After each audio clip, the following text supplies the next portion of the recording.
ভক্তি বিশ্বাস না থাকলে কোনো কিছুই হবে না। না মানে আমাদের যে গণনাটা পেশা তা না। হ্যাঁ হ্যাঁ হ্যাঁ, যেহেতু বাবা তান্ত্রিক ছিলেন, হ্যাঁ একটু মায়ের কবজ করে দিতে করে দেওয়া যায়। তার জন্য কোনো মূল্য লাগবে না, কোনো মূল্য। সব সময় যাত্রী থাকে না মন্দিরে, যেমন আমাদের মেন যেমন দক্ষিণেশ্বরে। এটা কি মানে আপনি অমাবস্যায়, প্রতি অমাবস্যায় এখানে রেখেছেন আপনি? এইখানেই দাহ করে এইখানেই বাঁধানো আছে। হ্যাঁ মানুষ মরলে এখানে পোড়ায়। হ্যাঁ হ্যাঁ, খুব পবিত্র স্থান এটা, আর খুব সুন্দর জায়গাটাও খুব সুন্দর। হ্যাঁ, এই যে মায়ের পুকুর। হ্যাঁ, এটা মায়ের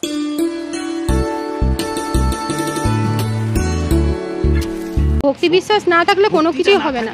না কোনো কিছুই হবে না। আর বিকালের দিকে মন্দির কখন খোলে? 4টে থেকে 10টা পর্যন্ত।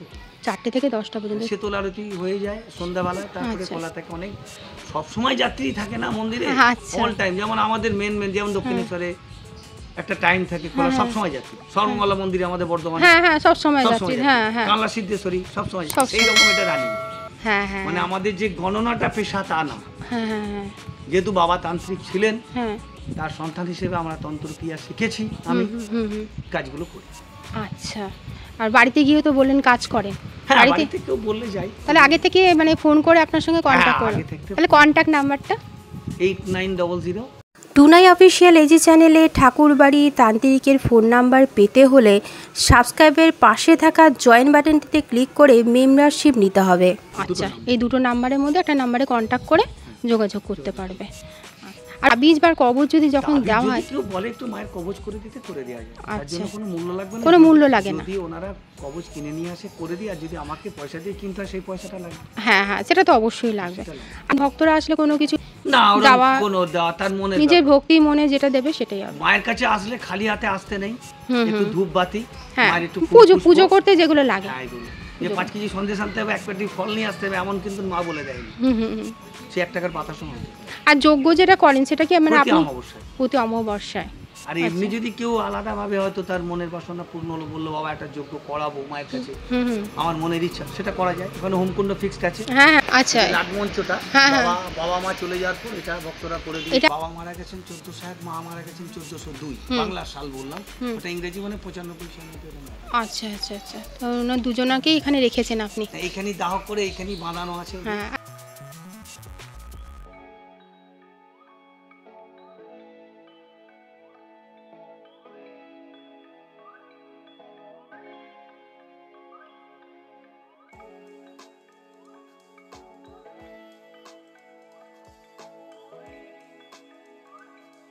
তো পুরো শ্মশান, এটা পলসা শ্মশান, তাই তো? গ্রামের মানুষ মরলে এখানে পোড়ায়। হ্যাঁ হ্যাঁ, খুব পবিত্র স্থান এটা, আর খুব সুন্দর জায়গাটাও খুব সুন্দর। হ্যাঁ, এই যে মায়ের পুকুর। হ্যাঁ, এটা মায়ের পুকুর। এখানে কি মায়ের বিসর্জন হয়? না না, আমাদের বিসর্জন হয় না। আমাদের এই মূর্তির বিসর্জন হয় না।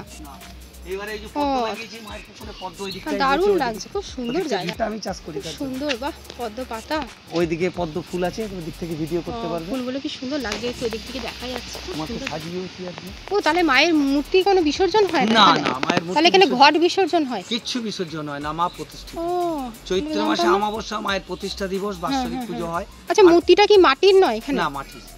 তাহলে মাটির মূর্তিতে শুনেছি বিসর্জন করতে হয়। না, আমাদের তো প্রতিষ্ঠিত মূর্তি, যেমন মা কানলা সিদ্ধেশ্বরী মা, ও প্রতিষ্ঠিত মূর্তি, বিসর্জন হয় না। আচ্ছা, মানে এই মূর্তিতেই বরাবর পুজো হয়ে আসে। এই বাবা আর যদি মূর্তি কোনো রকম কিছু মানে নষ্ট, বাবা মারা যাওয়ার পর 50 বছর পর এই মূর্তি চেঞ্জ হয়েছে। এই মূর্তিটা আমার 50 বছর পর পাল্টেছে, এই থেকে গেল। মানে বিসর্জন হবে না, ওইখানেই মাকে তৈরি করে আবার ওইখানে ঘট বিসর্জন হয়নি। আচ্ছা, শুধু মূর্তিটা চেঞ্জ করে ওইখানেই মানে বেরোনো হয়নি, ওই ঘরের ভিতরেই। আচ্ছা, আর রং টং কিছু করা হয় নাকি? অঙ্গরাগ হয়। আচ্ছা আচ্ছা আচ্ছা,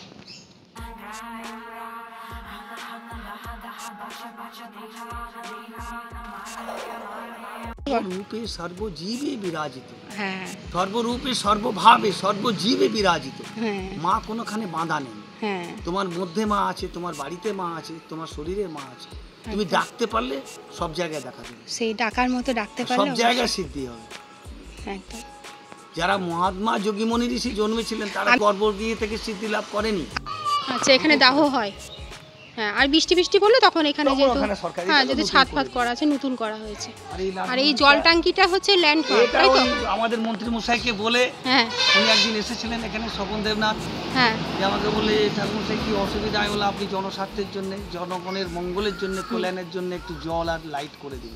আচ্ছা ওনার এই জল প্রকল্প করে দিয়েছে পিএইচি হ্যাঁ হ্যাঁ হ্যাঁ শ্মশান ক্ষেত্র বলে, জলটা ছিল না, আর ওই যে বাতিস্তম্ভ, 6 বাতিস্তম্ভ মন্দিরে করে হ্যাঁ দিয়েছে। হ্যাঁ বাহ হ্যাঁ, ওনাকে বলে উনি এখানে আসেন, আমাকে আচ্ছা খুব ভালোবাসে। আচ্ছা হ্যাঁ, একটা ভালো মহৎ কাজ হয়েছে আমাদের গ্রামে, হুম কেন দুটো তিনটে গ্রামে এই জলটা পাচ্ছে, বাহ, পানীয় জল খুব সব ভালো পাওয়া। ব্যবস্থা হয়েছে আপনার দ্বারা বলেছেন, এটা গ্রামের লোকের খুবই উন্নতি হ্যাঁ, হয়েছে, আর জলের সকলের খুবই জন্য প্রয়োজন হোক। হয় সকলেরই। আমাকে বললো, তারপরে এই শ্মশানটাও করে দিয়েছেন। আচ্ছা, এই শ্মশানটাও পুরোটা করে দিয়েছেন উনি, খুব সুন্দর জায়গাটা, কলা গাছ, এখানে অনেক রকম গাছ। ফায়ার অথরিটি থেকে এটা করা হয়েছে। আচ্ছা আর এটা আগে পলসা কালীবাড়ি বলেই নাম এখনো আছে, কিন্তু মৌজাটা হৈরগ্রাম, ব্র্যাকেটে হৈরগ্রাম, ওই যে ওখানে লেখা আছে হ্যাঁ আচ্ছা আচ্ছা। মন্দিরে আসতে গেলে লোকেরা মানে আসবে কি করে একটুখানি বলে দিন। পলসা কালীবাড়ি, পলসা কালী। আর বর্ধমানে এলে বর্ধমান থেকে বর্ধমান কাল্লা এই রোড, বর্ধমান কৃষ্ণনগর ভায়া সাতগেছে হাটগোবিন্দপুর, ওই আচ্ছা, গাড়িগুলো এই সব লাইনে- মন্দিরের উপর দিয়ে যাচ্ছে, বর্ধমান কাল্লা ওতে আচ্ছা। চাপলে আর এখানে স্টপেজ তো দেবেই, কারণ একদম এখানে তো দেবী কালীবাড়িতে বললেই যে আপনারা যেখানে পুজো নেন পলসা কালীবাড়ি হাটগোবিন্দপুরের পরে হুম নামবো বললেই নামিয়ে দেবে মন্দির। আচ্ছা। আর এছাড়া আপনারা- শক্তিগড় থেকে আসলে টোটো ধরেও আসতে পারে, শক্তিগড়ে টোটোই চাপবে পলসা কালীবাড়ি, পলসা কালীবাড়ি বললেই এখানে দেখিয়ে দেবে। পালসিতে যদি নামে পালসিতে চাপ বললে কালীবাড়ি। এখান আচ্ছা, থেকে পালসির পালসি থেকেও 6 কাছে। কিলোমিটার, আচ্ছা শক্তিগড় 10 কিলোমিটার, বর্ধমান 17 কিলোমিটার, আচ্ছা কানলা দিয়ে আসলে 42 কিলোমিটার। আচ্ছা পথ চারিদিকে আছে, হ্যাঁ এটা চারিদিকে মেন রাস্তা, মেন রাস্তার ওপরেই তো মন্দিরটা। রাস্তার উপরে হ্যাঁ আসার সবারই সুবিধা হবে। সকলেরই সুবিধা হবে। না খুব ভালো লাগলো। যদি ঠিকানা কেউ না বুঝতে পারে, হৈরগ্রাম জল প্রকল্প স্বাস্থ্য হৈরগ্রাম জল হ্যাঁ, ঠিক আছে। জল ট্যাঙ্কি বললেই পাশে গ্রাম পঞ্চায়েত, নবস্থা 1 নম্বর গ্রাম পঞ্চায়েত। আচ্ছা তান্ত্রিক বাবা খুব সুন্দর করে তোমাদেরকে ঠিকানাটা বলে দিয়েছে, আশা করি তোমাদের বুঝতে অসুবিধা হওয়ার নেই। তাও একটু বলে দিই, এটা হচ্ছে কানলা রোড, বর্ধমান থেকে আসলে এই কানলা রোড হয়ে আসতে হবে হৈরগ্রাম পলসা কালী মন্দির, নবস্থা গ্রাম পঞ্চায়েত। বর্ধমান থেকে আসলে হাটগোবিন্দপুর কলেজ পেরিয়েই হলো এই হৈরগ্রাম পলসা কালী মন্দির। ল্যান্ডমার্ক হৈরগ্রাম জল সরবরাহ প্রকল্প। শক্তিগড় থেকে টোটো ধরেও তোমরা আসতে পারো এই হৈরগ্রাম পলসা কালী মন্দিরে। শ্মশানের এই স্থানটিতে তান্ত্রিক লক্ষণ বাবার পিতামাতাকে দাহ করে বাঁধিয়ে রাখা হয়েছে। তান্ত্রিক লক্ষণ বাবার কাছে আমরা অনেক কিছুই জানলাম। তিনি তন্ত্রবিদ্যা শিখেছেন স্বয়ং তার পিতার কাছ থেকে। তার পিতার প্রতিষ্ঠিত এই সিদ্ধেশ্বরী মাতা, এবং এই সিদ্ধেশ্বরী মায়ের সাধিকা ছিলেন স্বয়ং তার মা ভক্তদের মনোবাঞ্ছা পূর্ণ করেন। তান্ত্রিক লক্ষণ বাবা মায়ের স্থানে বসে অনেক কিছুই বলে দিতে পারেন ভক্তদের। তিনি তন্ত্রের দ্বারা কাজ করে থাকেন। আজ এই মন্দিরে আসার পর একজন ভক্তের কাছ থেকে জানতে পারলাম তার 4 বছরের রিলেশনশিপ ব্রেকআপে তিনি অনেকটাই ভেঙে পড়েছিলেন। শেষমেশে তান্ত্রিক লক্ষণ বাবার কাছে এসে তিনি অনেকটাই উপকৃত হয়েছেন।